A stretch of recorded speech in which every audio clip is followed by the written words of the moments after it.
Mr. Chairman, Sir, I am grateful to you and this august House for giving me an opportunity to give expression to my feelings on certain topics which are intimately connected with the development of this country. Sir, I am a person who has spent more than 4 decades in the various aspects of education, science, and technology. I have the privilege of having been associated, I may say, quite intimately with the various scientific organizations in the country. Apart from this, since science, education, and technology form the foundation upon which depend the development and prosperity of this country, I should like at the moment to confine my observations only to these topics. We have been very much interested to learn from the papers the various types of schemes that are being put up for the development of the subjects by the Ministry of Education. In fact, there have been so many types of projects and so many types and patterns of education and so much money is being spent that it gives us hope that sooner than later the standard of achievement in our country with regard to these subjects will be raised.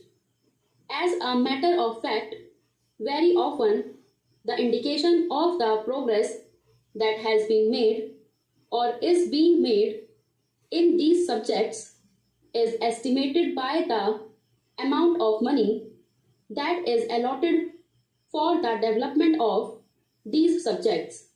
While I shall always appreciate the amount of money that is set apart for these developments, I should at the same time feel that the net result of these expenses must be more tangible.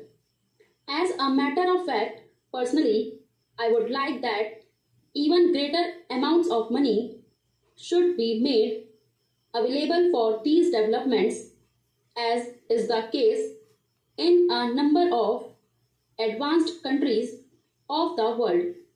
But in spite of all this, we find that in general there is a sort of dissatisfaction prevailing in our country that the standard of education achieved in our country is not sufficiently high.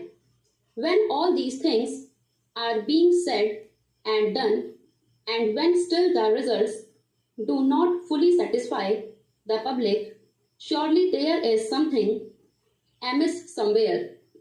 In spite of all the money that comes from the national fund and from foreign countries for being spent, we find that the standard achieved in our country in science, education, and technology is far below the desired standard.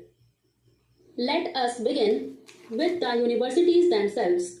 We are observing that the universities are growing up in our country like mushrooms.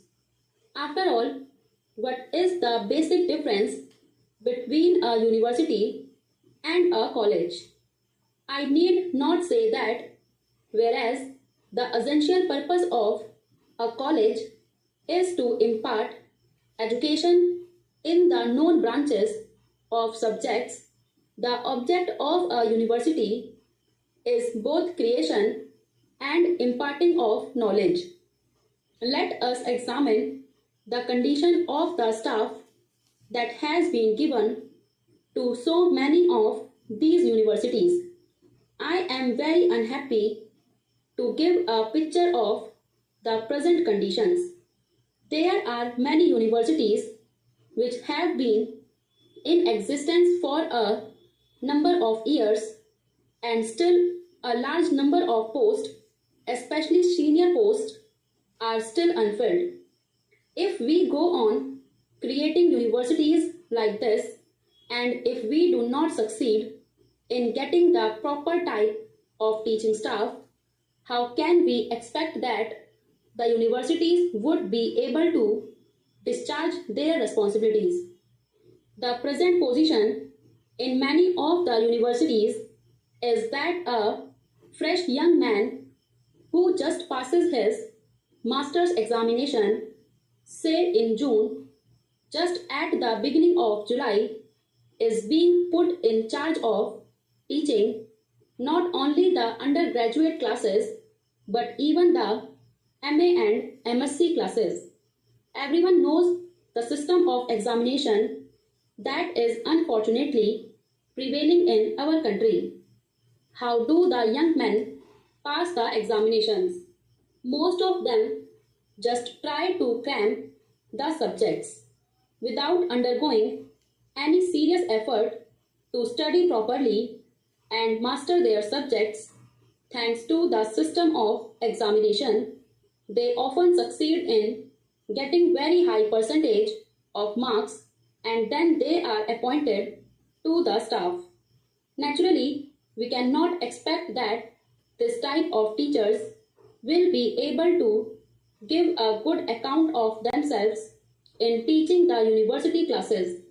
Then, if we take into consideration the libraries and research journals, we find that they are very ill equipped.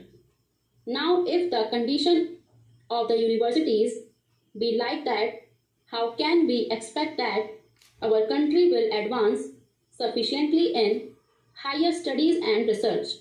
There are various organizations set up to impart education in higher fields. There has been much emphasis put on research work, and I should say, sir, very rightly, because unless and until the country could be sufficiently advanced in the matter of research, we shall not be able to give a good account of ourselves in the intellectual field in the international world.